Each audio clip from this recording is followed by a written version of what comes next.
పెద్ద సినిమా చూసాక నాకు మైండ్లో ఒక్కటే తిరుగుతుంది భయ్య. ఇలాంటి సినిమా వస్తుందా ఎట్టి మళ్ళీ? అసలు బుచ్చిబాబు గారికి first of all huge huge huge huge respect, and Ram Charan గారికి రెస్పెక్ట్, అండ్ ఈ సినిమాలో ఇన్వాల్వ్ అయిన ప్రతి ఒక్కరికి హ్యూజ్ రెస్పెక్ట్ అండి. స్పోర్ట్స్ డ్రామా అంటే ఒక రూట్, విలేజ్ ఎమోషన్ అంటే ఒక రూట్, సోషల్ కాజ్ అంటే ఒక రూట్, అండ్ ఒక బిగ్ స్టార్ని, ఒక పెద్ద హీరోని పెట్టుకొని ఇలాంటి సినిమాని చెయ్యాలి అంటే, ఈ మూడింటిని కలిపి చేయాలంటే షియర్ గట్స్ ఉండాలి, అండ్ ఎంత కన్విక్షన్ ఉండాలి, అండ్ ఆ హీరోని ఒప్పించాలంటే దమ్ ఉండాలి, అండ్ హీరో యాక్సెప్ట్ చేయాలంటే నిజంగా గట్స్ ఉండాలండి. Once in a life time movie, once in a life time character, and once in a life time performance by Ram Charan. That's all about Peddi. ఈ మూడు మాటలు పెద్ది గురించి నేను చెప్పేశాను.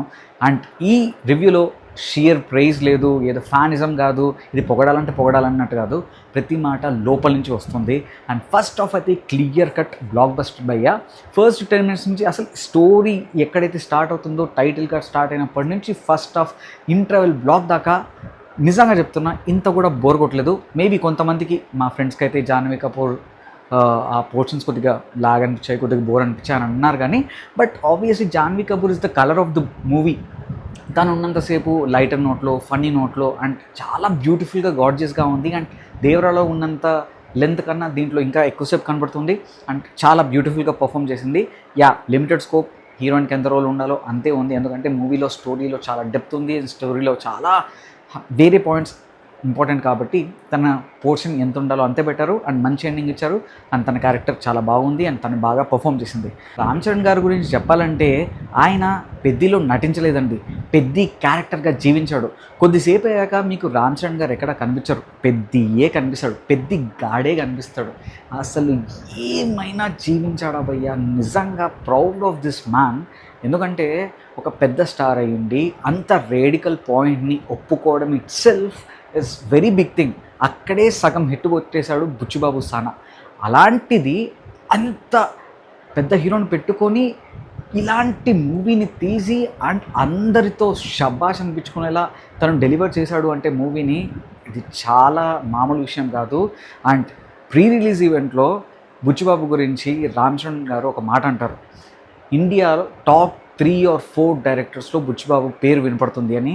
ఖచ్చితంగా ఉంటుందండి. ఎందుకంటే మీరు right from the start till the end, maybe second half కొద్దిగా లాగ్ అంటున్నారు, కొన్ని సీన్స్ అన్వాంటెడ్గా ఉన్నాయి. మేబీ ఫస్ట్ హాఫ్ చాలా ఫాస్ట్ బేస్గా వెళ్ళడం వల్ల, సెకండ్ హాఫ్ స్టోరీ మెయిన్గా స్టార్ట్ అవ్వడం వల్ల కొంతమందికి అలా అనిపించుండొచ్చు, కొంతమందికి లెంత్ ఇష్యూస్ రావచ్చు. కానీ నేను ఓవరాల్గా చూసుకుంటే ఇప్పుడు సెకండ్ హాఫ్లో ఏదైనా సీన్ కట్ చేయాలంటే నాకు ఏ సీన్ అన్నెసరీగా అనిపించలేదు. ప్రతి సీన్ ఇంటర్ కనెక్టెడ్, అండ్ ప్రతి సీన్ డ్రామాని డ్రైవ్ చేస్తుంది, స్టోరీని డ్రైవ్ చేస్తుంది. స్టోరీలో ఎక్కడ డీవియేషన్స్ లేవండి. అరే ఈ సీన్ ఎందుకు వచ్చిందిరా, ఈ సీన్ అనవసరం రా అన్న సీన్ ఒక్కటి కూడా లేదంటే మీరు ఆశ్చర్యపోనక్కర్లేదు. మేబీ ఫస్ట్ హాఫ్లో అక్కడక్కడ అది కూడా అనవసరం కాదు, ఆ క్యారెక్టర్ ఆర్క్ని బిల్డ్ చేయాలంటే ఆ సీన్స్ అవసరం. బట్ మేబీ ఫస్ట్ హాఫ్లో ఒక 1-2 సీన్స్, సెకండ్ హాఫ్లో ఒక 1-2 సీన్స్ మేబీ బొమ్మన ఇరానీ గారి దగ్గర మరీ ఎక్కువ అవే అవ్వడం, అండ్ బ్రెజ్లింగ్ పార్ట్లో మేబీ కొద్దిగా తగ్గించవచ్చు అని అనిపించింది. కానీ మిగతా అదంతా అసలు అవసరం లేకుండా ఒక సీన్ కూడా లేదు. అండ్ అప్పల్ సూరి క్యారెక్టర్ జగపతి బాబు గారికి టేకబో అండి, ఏమన్నా క్యారెక్టరా. ఒక మాట చెప్పాలండి, మాది సీడెడ్ అంటే నేను మా ఊర్లో చూశాను, రాయలసీమలో కంప్లీట్ మాస్. సీడెడ్ అంటే మెగా ఫ్యామిలీకి, రామ్ చరణ్కి పిచ్చ క్రేజ్ ఉంటుంది. కానీ ఈ మూవీలో హీరోకి ఎలివేషన్స్ ఉంటాయి, హీరోకి డైనమిక్ ఓ రేంజ్లో సాలిడ్ బీజిఎంలు పడతాయి, క్యారెక్టర్ సూపర్గా ఉంటుంది. ఆ క్రికెటింగ్ షాట్స్ కానీ, కుస్తీ పర్ఫార్మెన్స్లు కానీ, వీటన్ని చోట్ల విజిల్ పడితే పర్ఫార్మెన్స్లు. అండ్ కమర్షియల్ మూవీలో పెద్ద హీరో సినిమాలో కావాల్సిన అన్ని ఎలివేషన్స్ పెద్ద హీరోకి ఏ రేంజ్లో ఉండాలో అంత బాగా రాసుకున్నారు. వాటన్నిటికీ విజిల్స్ ఎక్కడి నుంచైనా పడతాయి, అది సీడెడ్ అయినా, నైజాం అయినా, యూఎస్ అయినా, ఓఎస్ అయినా, ఎక్కడి నుంచైనా పడతాయి. కానీ ఫర్ ద ఫస్ట్ టైం నేను ఒక ఎమోషనల్ సీన్కి, ఒక ఎమోషనల్ డైలాగ్కి, అరే అంటే అక్కడ చాలా intense performance, emotional acting, and maybe Jagapathi Babu గారి డైలాగ్స్ దగ్గర కానీ, క్లైమాక్స్లో రామ్ చరణ్ పర్ఫార్మెన్స్ దగ్గర కానీ అక్కడ క్లాప్స్ పడుతున్నాయంటే మీరు అర్థం చేసుకోవచ్చు జనాలు ఎంత ఇన్వాల్వ్ అయ్యారు అన్నది. That itself shows Buchibabu hit కొట్టేశాడని. ఎందుకంటే మా ఊర్లో ఒక మాస్ ఏరియాలో ఇక్కడ ఒక ఎమోషనల్ సీన్కి క్లాప్స్ కొడుతున్నాడంటే you can imagine A centres, B centres, and ఇంకా సిటీస్లో వాళ్ళకైతే ఎంత ఎమోషనల్గా కనెక్ట్ అవుతారు అన్నది. అండ్ ఒక స్పోర్ట్స్ డ్రామాని మనం చాలాసార్లు చూసాం అండ్ చాలా మూవీస్లో కుస్తీని ఇవన్నీ చూసాం, కానీ దాంట్లో కూడా కొత్తగా ప్రజెంట్ చేయడానికి బుచ్చిబాబు గారు చాలా ట్రై చేశారు. అండ్ స్టోరీ కూడా చాలా సూపర్గా రాశారండి. అంటే మేబీ ఇది ఓవరాల్గా వ్యూ చూసుకుంటే ఒక థిన్ స్టోరీ లైనే, మన ట్రైలర్లో చూస్తేనే అర్థమైపోతుంది. కానీ దాన్ని కన్విన్సింగ్గా మన క్యారెక్టర్ని బిల్డ్ చేసుకుంటూ ఆ స్పోర్ట్స్ని ఎంగేజింగ్గా చేస్తూ, ఎక్కడైతే క్రికెట్ నుంచి రెజ్లింగ్కి ట్రాన్స్ఫార్మ్ అయ్యే సీన్ కానీ అండ్ రెజ్లింగ్ నుంచి తర్వాత ట్రాన్స్ఫార్మ్ అయ్యే సీన్ కానీ, ఎస్పెషలీ ఆ ఢిల్లీ పోర్షన్స్ అండ్ క్లైమాక్స్లో హాస్పిటల్ సీన్ ఏదైతే ఉందో అది హైలైట్ ఆఫ్ ద సినిమా అని చెప్పొచ్చు. ఏమన్నా పర్ఫార్మెన్స్ అవ్వయ్యా, నిజంగా చెప్తున్నాను. రంగస్థలం మనం ఆల్రెడీ చూసాం కాబట్టి చిట్టుబాబు గుర్తుండిపోతాడు, గుండెలో ఉండిపోతాడు, అప్పన్న కూడా ఇరగదీస్తాడు, రామరాజు క్యారెక్టర్లు ఇరగదీస్తాడు. కానీ ఈ సినిమా ఒకవేళ రంగస్థలం కంటే ముందే ఉంటే అందరూ ఇంకా ముక్కును వేలేసుకున్నారు, ఏంట్రా మనం చూస్తుంది చరణేనా అని మెస్మరైజ్ అవ్వకపోతే నా పేరు మార్చుకునేవాడిని. బట్ రంగస్థలం వచ్చింది కాబట్టి చరణ్ నుంచి ఆబ్వియస్లీ ఇలాంటి పర్ఫార్మెన్స్ని మనం ఎక్స్పెక్ట్ చేసాం. And trust me, Ram Charan national award parking ఏరియాలో ఉంది, వెళ్ళి కలెక్ట్ చేసుకోవడమే. అంత కెరీర్ బెస్ట్ పర్ఫార్మెన్స్ ఇచ్చాడు భయ్య. And trust me, Ram Charan గారు కోరుకున్న ఇలాంటి రోల్ మళ్ళీ రాదు. అండ్ ఏ పెద్ద హీరో అయినా నాకు ఇలాంటి సినిమా చెయ్యాలి, ఇలాంటి క్యారెక్టర్ నాకు రావాలన్నా ఎవరు రాయలేరు అని నాకైతే అనిపించింది. అంత బ్యూటిఫుల్ ఫిలిం అండ్ అంత బ్యూటిఫుల్ క్యారెక్టరైజేషన్, అంత బ్యూటిఫుల్ రైటింగ్, ఎస్పెషలీ కొన్ని డైలాగ్స్ అయితే హార్డ్ హిట్టింగ్ ఉన్నాయి భయ్య. టువర్డ్స్ ద క్లైమాక్స్ పోర్షన్లో కానీ అప్పల్ సూరి గారి క్యారెక్టర్ దగ్గర కానీ అండ్ రామ్ చరణ్ గారి కొన్ని పర్ఫార్మెన్స్, ఎస్పెషలీ హాస్పిటల్ సీన్లో కానీ కొన్ని ఎమోషనల్ సీన్స్లో కానీ పర్ఫార్మెన్స్ నా భూతో నా భవిష్యత్. సినిమాలో ఏదైనా వర్కౌట్ అవ్వలేదు ఏంటంటే ఎడిటింగ్ భయ్య. ఎడిటింగ్ కొన్ని చోట్ల చాలా అబ్రప్ట్గా అనిపిస్తుంది.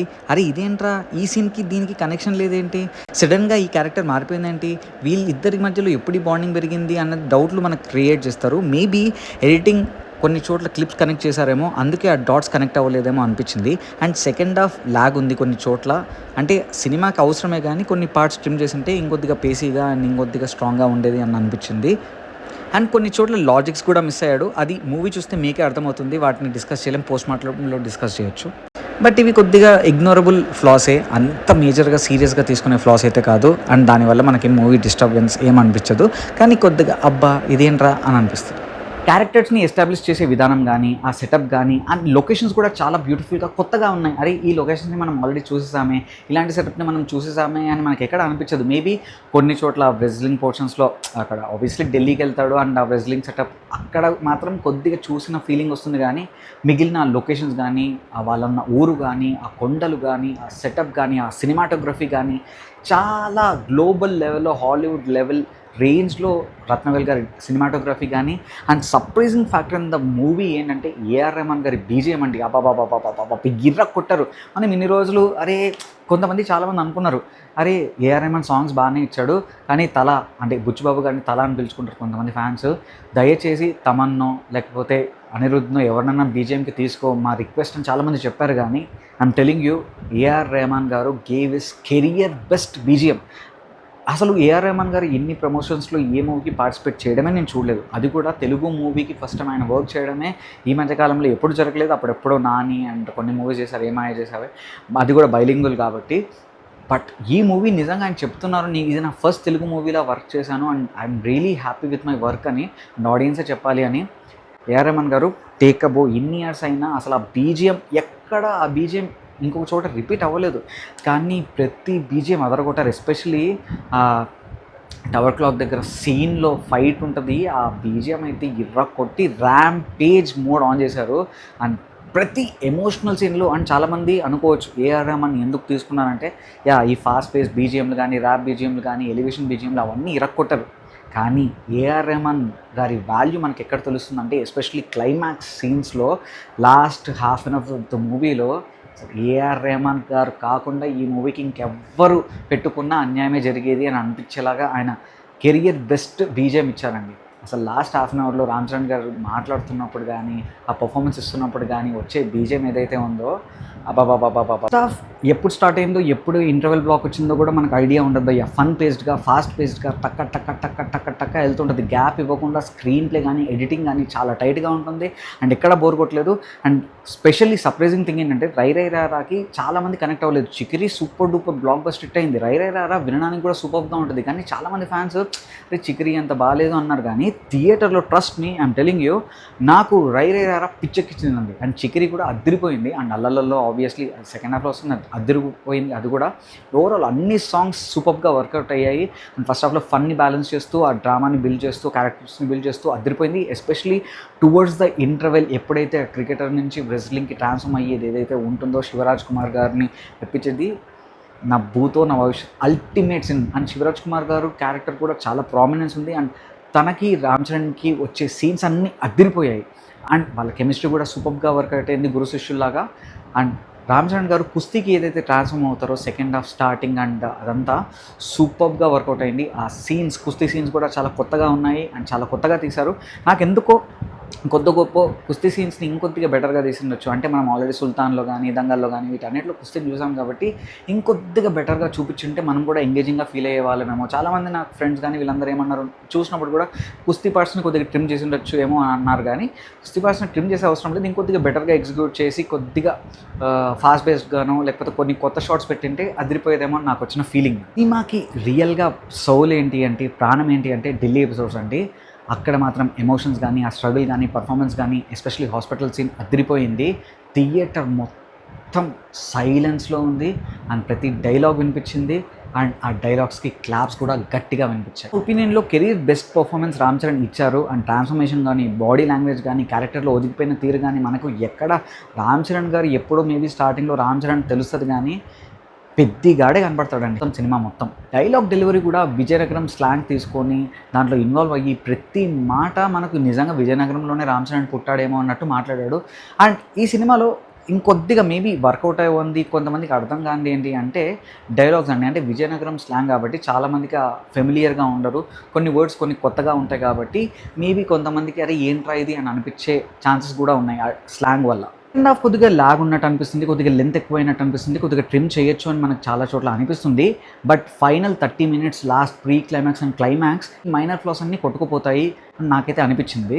ఫైనల్గా చెప్పాలంటే పెద్ది జస్ట్ ఒక కమర్షియల్ ఎంటర్టైనర్ కాదు, జస్ట్ ఒక స్పోర్ట్స్ డ్రామా కాదు, హార్ట్తో రాసిన సినిమా, ఎమోషన్తో తీసిన సినిమా. రామ్ చరణ్ కెరియర్లో one of the most committed వర్క్స్లో ఇది ఒకటి అని చెప్పాలి. అండ్ ఆయన చెప్పినట్టు ఇది ఖచ్చితంగా నా లైబ్రరీలో వన్ ఆఫ్ ద బెస్ట్ మూవీస్గా ఉంటుంది, రాసి పెట్టుకోండి అని రామ్ చరణ్ గారు చెప్తూనే ఉన్నారు ఫస్ట్ నుంచి. ఖచ్చితంగా రామ్ చరణ్ కెరియర్లో అండ్ ఇండియన్ సినిమాలో లైబ్రరీలో పెట్టుకునే మూవీ పెద్ది. అంత బాగా ఉంది, అంత హార్ట్స్లోకి వెళ్ళిపోయింది, దూసుకుపోయింది సినిమా. అండ్ జగపతి బాబు గారి కొన్ని సీన్స్ అయితే మాటలో చెప్పలేమండి. ఆయన ఉన్న ప్రతి సీన్ ఆల్మోస్ట్ అదిరిపోయిందనే చెప్పాలి. అండ్ 1 రూపీ క్రికెట్ సీన్ కానీ, కుస్తీ ట్రాన్స్ఫర్మేషన్ సీన్ కానీ, ఇంటర్వెల్ బ్లాక్ కానీ, ఇంట్రో సీన్ కానీ, ఆ క్రికెటింగ్ షార్ట్స్లో డిఫరెన్స్ కానీ, ఢిల్లీలో హాస్పిటల్ సీన్ కానీ, క్లైమాక్స్ పోర్షన్స్ కానీ, ఇవి నాకైతే మేజర్ హైలైట్స్ అని చెప్పుకోవచ్చు. అండ్ ఏఆర్ రెహమాన్ గారి బ్యాక్గ్రౌండ్ మ్యూజిక్ ప్రాణం అని చెప్పుకోవచ్చు. జాహ్నవి పర్ఫార్మెన్స్ అదిరిపోయింది, ఒక లైట్ని తీసుకొచ్చింది మూవీకి. అండ్ రామ్ చరణ్ గారు అయితే షోల్డర్స్ మీద మోసాడు సినిమాని. వాళ్ళ ఊరిని మోసాడు సినిమాలో, ఇక్కడ సినిమాని భుజస్కంధాలపై మోసాడు. అండ్ 2 కాళ్ళ మీద నిల్చొని నిలబెట్టాడు సినిమా. ఏం రేటింగ్స్ ఇస్తారు అండ్ సినిమా ఎంత నంబర్స్ కలెక్ట్ చేస్తుంది అన్నది పక్కన పెడితే, థియేటర్ నుంచి బయటకు వచ్చిన తర్వాత ఒకటే ఫీలింగ్, ఇలాంటి రోల్ చేయాలంటే గట్స్ ఉండాలి అండ్ ఇలాంటి సినిమా తీయాలంటే కన్విక్షన్ ఉండాలి. రామ్ చరణ్ గురించి చెప్పాలంటే పెద్దిగా యాక్ట్ చేయలేదు, పెద్ది క్యారెక్టర్లోకి దూరిపోయాడు, జీవించేశాడు. ఇంతకీ మీరు కనుక సినిమా చూస్తుంటే మీకు ఎలా అనిపించిందో కామెంట్ సెక్షన్లో మెన్షన్ చేయండి. మీకు కూడా ఇదే ఫీలింగ్ వచ్చిందా, లేకపోతే నేను ఏమైనా కొద్దిగా ఓవర్ హైప్ ఇస్తున్నానా అన్నది కూడా కామెంట్ సెక్షన్లో మెన్షన్ చేయండి. But for sure I'm telling you, ఈ మూవీ ఒక్కసారి చూసి మర్చిపోయే సినిమా కాదండి, మళ్ళీ మళ్ళీ రిపీట్ వాల్యూ ఉన్న సినిమా. అండ్ కొన్ని సీన్స్ అయితే మన గుండెల్లో అలా ఉండిపోతాయండి. And the most inspiring character ever written in the recent times అంటే పెద్ది అని చెప్పుకోవచ్చు. అండ్ బుచ్చిబాబు గారు ఎప్పటి నుంచో చెప్తున్నట్టు ఎమోషనల్ రైడ్ని మనం ఎంజాయ్ చేస్తామని. ఖచ్చితంగా ఇది ఒక ఎమోషనల్ రైడే, మన గుండెలో అలా నిలిచిపోతుంది, పెద్దగాడు మన గుండెలో నిలిచిపోతాడు. ఇదైతే పక్కా. ఇలాంటి సినిమా వస్తుందా ఎట్టి మళ్ళీ.